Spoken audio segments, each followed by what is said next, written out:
I spent the last year teaching myself how to draw.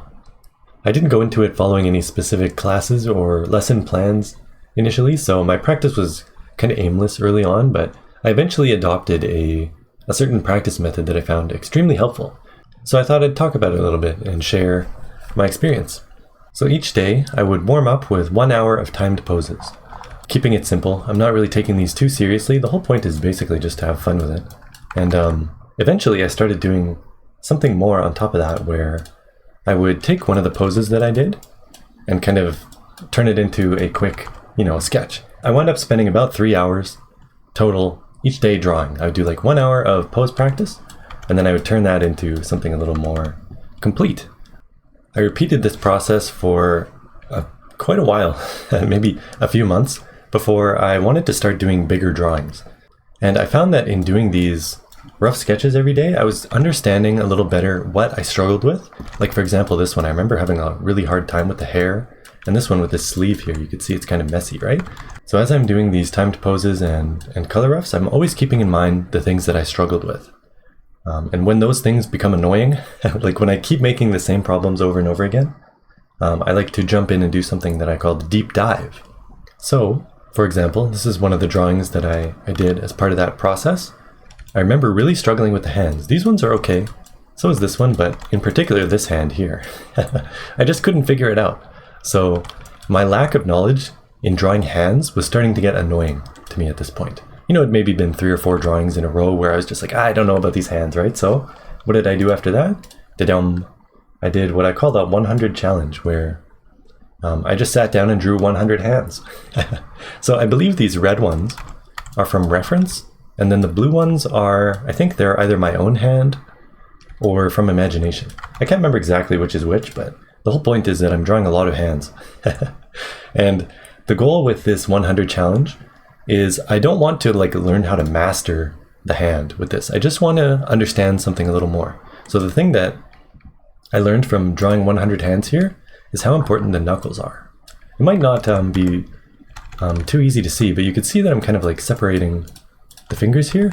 I never really approached the hands with the knuckles in mind before. And so it helped me kind of stick the fingers onto the hand after kind of doing 100 of these. It was a lot of fun. So I feel like I learned a lot. And then after that, I drew this, which, I don't know, I'm pretty happy with how the hands turned out in this one, right? If I zoom in here, I was paying attention to how the fingers kind of connect to the knuckles, right? If we go down here, you can see there's a bit of a lift there, a little ridge or whatever you call it. And so the whole idea of a deep dive is when something is annoying you, that's a perfect time to jump in and study it in depth so that you don't keep making the same mistakes, So this is another drawing I did. I think I did this one over 5 days or something like that in total.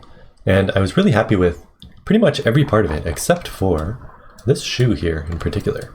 Both shoes were kind of difficult, but this one in particular, I just couldn't figure out how to, it looks like she's got her foot shoved into a Long John donut or something, right? I couldn't figure it out. So what do? Of course, is a deep dive on shoes.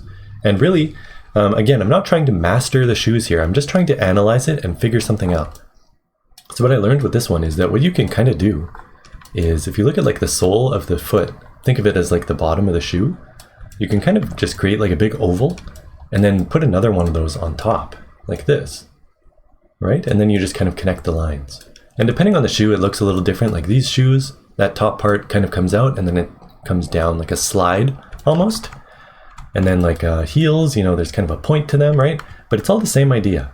There's kind of the flat part at the bottom and then the top kind of open part. So I learned how to kind of break down, right? All these different kinds of shoes, right?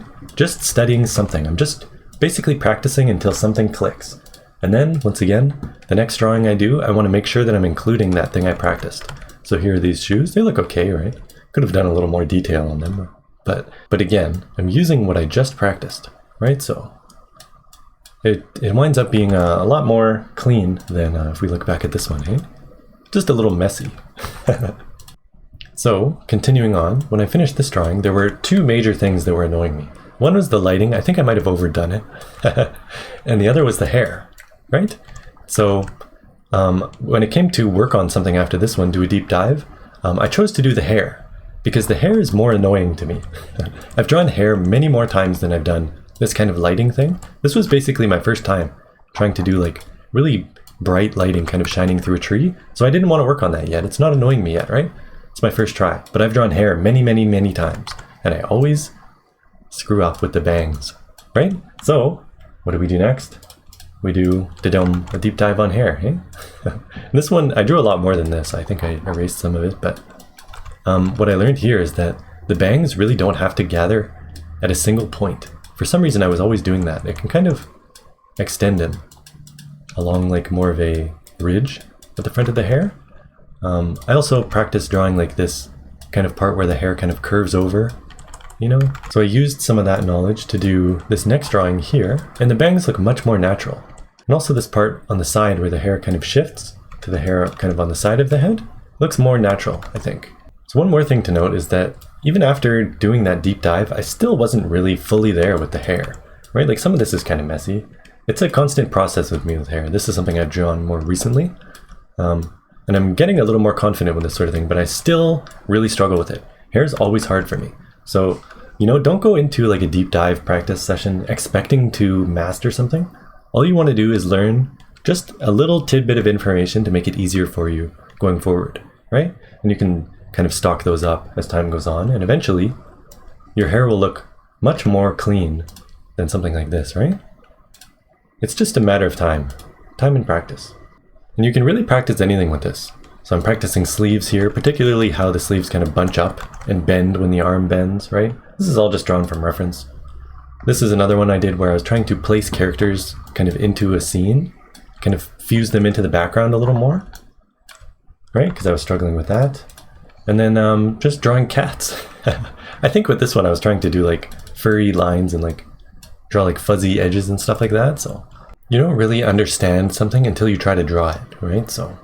So just to recap here, what you want to do is make sure you're drawing every day. That's important. Pay attention to where you struggle. So you want to basically create a list in your mind of everything that you suck at, right? You want to know what you're not good at. And then when that lack of knowledge becomes annoying, then you want to do a deep dive. Specifically practice that one thing that's annoying you, right? And then, also very important, you need to do a new drawing from scratch using what you just learned. So I had a lot of success using this method, just repeating the process over and over again, right? So I started out with something like this, with not a whole lot of information for like anything, like the hands, the hair, the background, composition, and about 1 year later, just picking up a bunch of little tidbits here and there, I drew this one, which is pretty cool. I spent a lot longer on this one than I did on this one, but you get the idea, right? It's just you want to gather up little bits of information over time, and eventually, well, let's just say you'll probably be surprised at how much you can learn in a short period of time, hey? So good luck, everybody. If I can do it, you can too, I'm sure of that.